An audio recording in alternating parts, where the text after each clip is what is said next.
Bonjour, je m'appelle Christine. Dans ce tutoriel, je vais vous montrer comment teindre une couleur unie avec l'un des kits monochromes de la boutique Lenessi. C'est parti!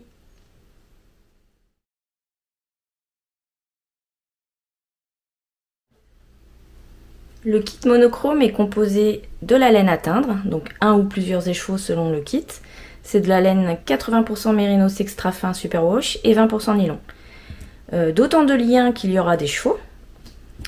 De la teinture, donc le contenu du flacon dépend du nombre d'échevaux à teindre, un sachet d'acide citrique qui dépend aussi du nombre d'échevaux à teindre, et une paire de gants.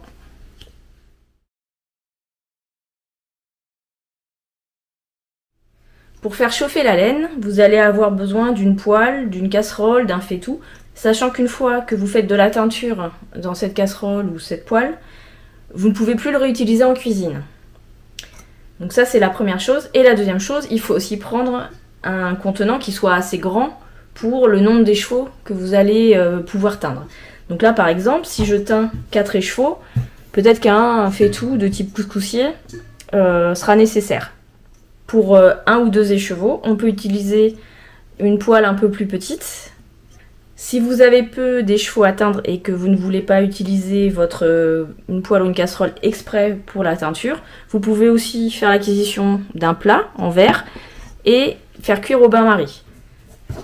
Vous allez aussi avoir besoin d'une cuillère ou d'une baguette en plastique pour remuer, donc qui ne craint pas la chaleur, dédiée aussi à la teinture. Pour laver la laine et la faire tremper, une bassine. Vous pouvez ensuite utiliser pour laver la laine soit du liquide vaisselle incolore, soit votre lessive à laine. Pour nettoyer autour de vous, vous essuyez les mains, c'est bien d'avoir voilà, une serviette un petit peu usagée, une éponge. Et puis vous pouvez aussi avoir une boîte en plastique de récupération qui permettra de stocker en fait les affaires qui sont sales et de ne pas salir votre plan de travail. Pour peser l'eau, il y a plusieurs façons de faire. Soit vous disposez d'un verre mesureur, donc là gradué. Soit vous utilisez une balance de cuisine avec un verre, donc sachant que 1 litre d'eau, ça fait 1 kg. Soit encore, si vous n'avez ni l'un ni l'autre, vous pouvez utiliser une bouteille. Donc si j'ai besoin de mesurer 1,5 litre d'eau, comme c'est une bouteille d'1 litre, je vais remplir une bouteille, et puis à peu près la moitié. Et ça me fera 1,5 litre. C'est pas à quelques millilitres près.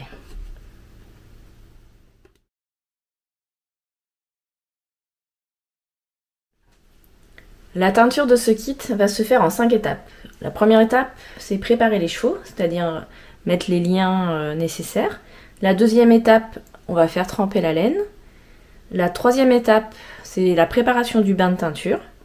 La quatrième étape, il s'agit de faire chauffer la laine et puis de la laisser refroidir. Et la cinquième étape, on va laver la laine et la faire sécher.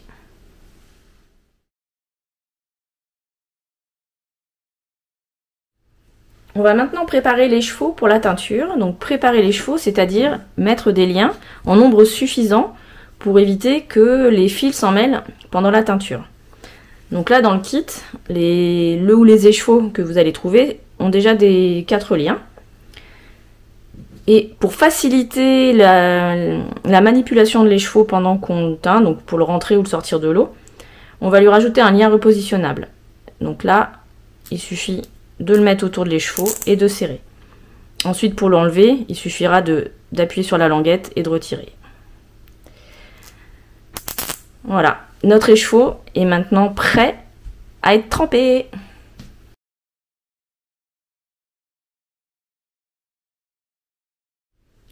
Pour faire tremper la laine, on utilise notre bassine et de l'eau à température ambiante.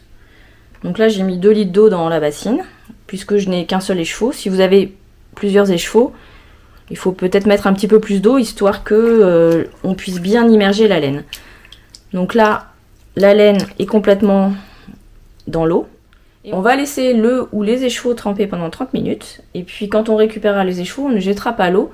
Elle pourra servir comme première eau de rinçage après la teinture.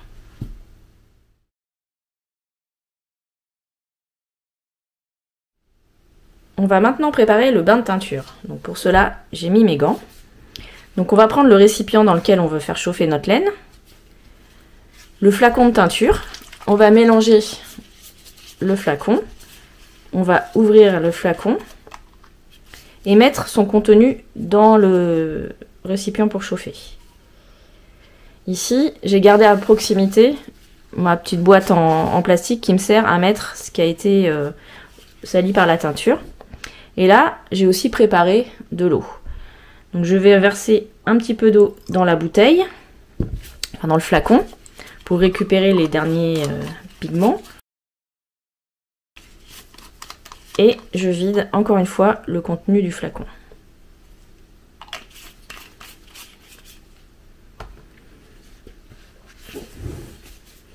L'eau dont vous allez avoir besoin dépend de la quantité d'échevaux que vous avez à atteindre. Vous allez avoir dans la notice toutes les informations concernant la quantité d'eau à ajouter en fonction du nombre d'échevaux que vous allez teindre. Donc là ici j'ai versé ma teinture, je vais maintenant verser mon eau. Donc là je fais attention de ne pas verser trop pour éviter que ça éclabousse partout.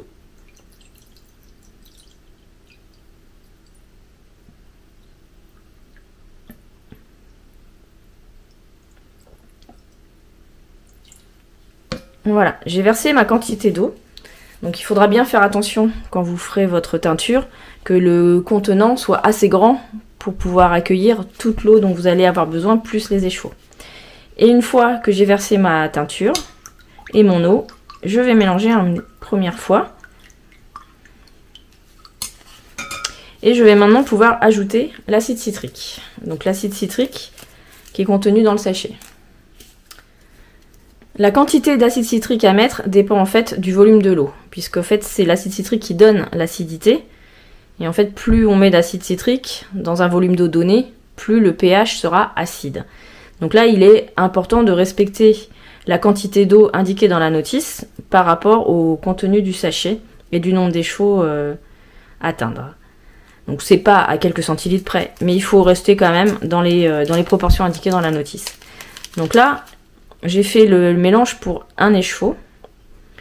J'ai mis la quantité d'eau. Je vais mettre mon sachet d'acide citrique en entier. Et je mélange. Une fois que tout a été bien mélangé, on va pouvoir mettre la laine dans le bain de teinture. Donc on reprend notre bassine ou notre écheveau trempé. Et on va maintenant l'essorer. Donc on les sort de façon à ce qu'il n'y ait plus d'eau qui coule comme ça pour éviter de mettre de l'eau partout. Mais sans trop insister non plus. Et une fois qu'il est suffisamment sec, on va le plonger dans le bain de teinture.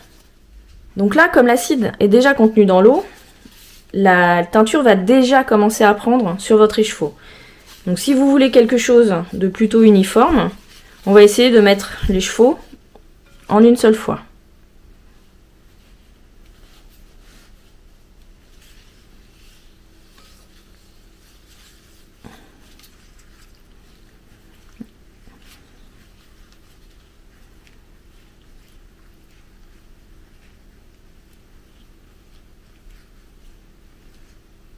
Et on voit que la couleur commence déjà à être absorbée.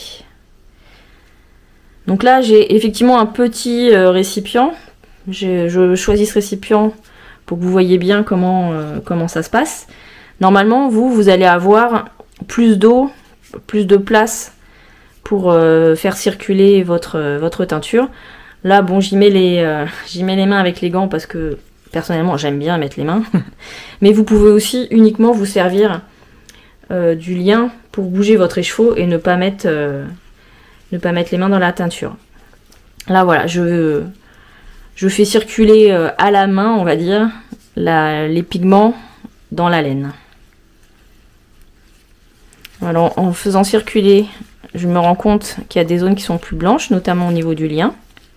Voilà, cette méthode de teinture va nous donner des légères nuances dans la laine. Je vais maintenant vous montrer une méthode pour obtenir une couleur un peu plus uniforme, avec moins de nuances. Donc dans cette méthode, l'acide citrique ne sera pas mis au départ, mais il sera mis une fois que la laine aura été trempée dans le bain de teinture. On va d'abord préparer le mélange avec l'acide citrique. Donc pour ça, on verse le contenu du sachet dans un petit verre ou un petit pot de récupération. Et on va verser un petit peu d'eau dedans pour dissoudre l'acide citrique. Je vais maintenant préparer le bain de teinture. Donc on prend le flacon, on mélange, on verse dans le récipient qui va servir à chauffer la laine. On met un petit peu d'eau pour récupérer les dernières gouttes de teinture. On referme, on mélange et on verse.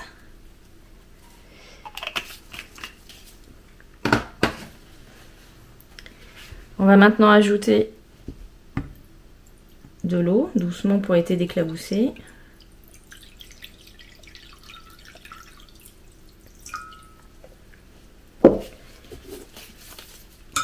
Et on va mélanger. On va maintenant pouvoir mettre notre laine dans le bain de teinture. Donc on récupère la laine qui trempait, on les sort de façon à ce que ça ne goûte pas trop pour ne pas mettre d'eau partout. Voilà. Et là, le bain de teinture ne contient pas d'acide citrique. Donc ce qu'on va faire, c'est qu'on va déposer la laine dans le bain de teinture en essayant de la répartir uniformément. Donc j'ouvre un petit peu mon écheveau de façon à ce que les fils soient un peu plus lâches et je le glisse dans mon bain de teinture. Là, je peux utiliser ma cuillère pour répartir. Donc je vais maintenant verser l'acide citrique.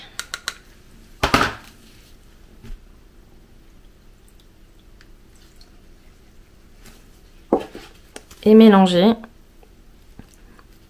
pour le répartir dans l'eau. La laine maintenant est prête à être chauffée.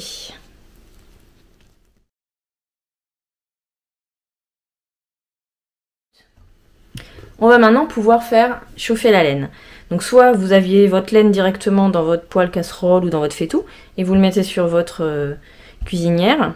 Soit vous avez choisi une cuisson au bain-marie et dans ce cas-là, il faut rajouter de l'eau entre la casserole, la poêle et le récipient qui contient la laine.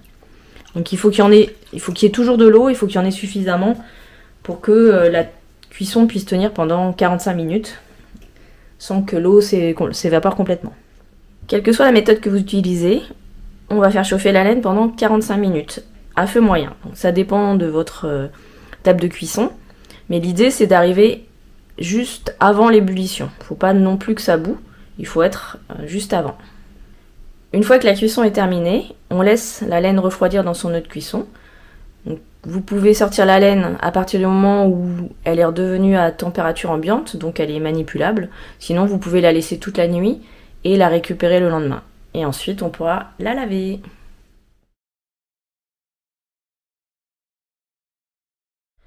Une fois que la laine a refroidi, on va pouvoir la laver.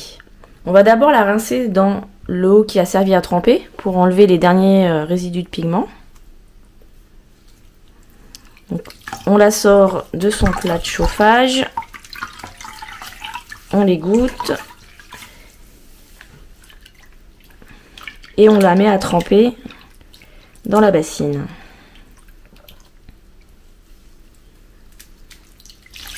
À ce stade, c'est normal d'avoir une petite coloration de l'eau. Donc là, sur des couleurs claires, on va pas voir beaucoup de résidus de pigment. Par contre, si vous avez des couleurs beaucoup plus foncées, vous allez, je dirais même forcément, avoir quelques résidus de pigment. Une fois qu'on a fait ce premier trempage, on va récupérer notre écheveau. On va vider l'eau pour la remplacer par de l'eau claire. Pour le deuxième lavage de la laine, je vais utiliser un peu de liquide vaisselle. Donc là, vous pouvez utiliser aussi de la lessive à laine. Donc l'eau est toujours à température ambiante. On va maintenant laisser tremper la laine une dizaine de minutes et puis ensuite la rincer à l'eau claire et la faire sécher. Je vais vous montrer le lavage d'un écheveau qui a été teint avec la couleur rouge. Donc le rouge est une couleur qui peut avoir tendance à dégorger. Donc là on voit que la couleur est assez foncée. Et quand je sors mon écheveau de l'eau de cuisson, on voit que toute la couleur, tous les pigments n'ont pas été absorbés. Donc ça c'est normal.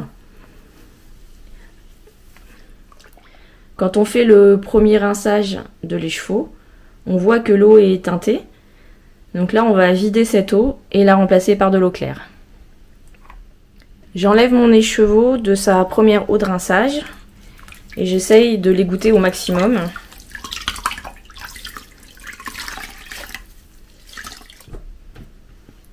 Je vais maintenant mettre mon écheveau avec un peu de liquide vaisselle et laisser tremper pendant une dizaine de minutes. Là on voit que l'eau se colore encore. Et une fois que j'ai laissé tremper, je vais encore rincer à l'eau claire. Là, si vous voulez utiliser votre écheveau avec une autre couleur, par exemple pour faire un jacquard, il vaut mieux le rincer jusqu'à ce que l'eau soit claire. Par contre, si vous voulez le tricoter tout seul, c'est pas la peine de trop insister. Parce que quand vous allez laver votre ouvrage, vous pourrez le rincer une nouvelle fois.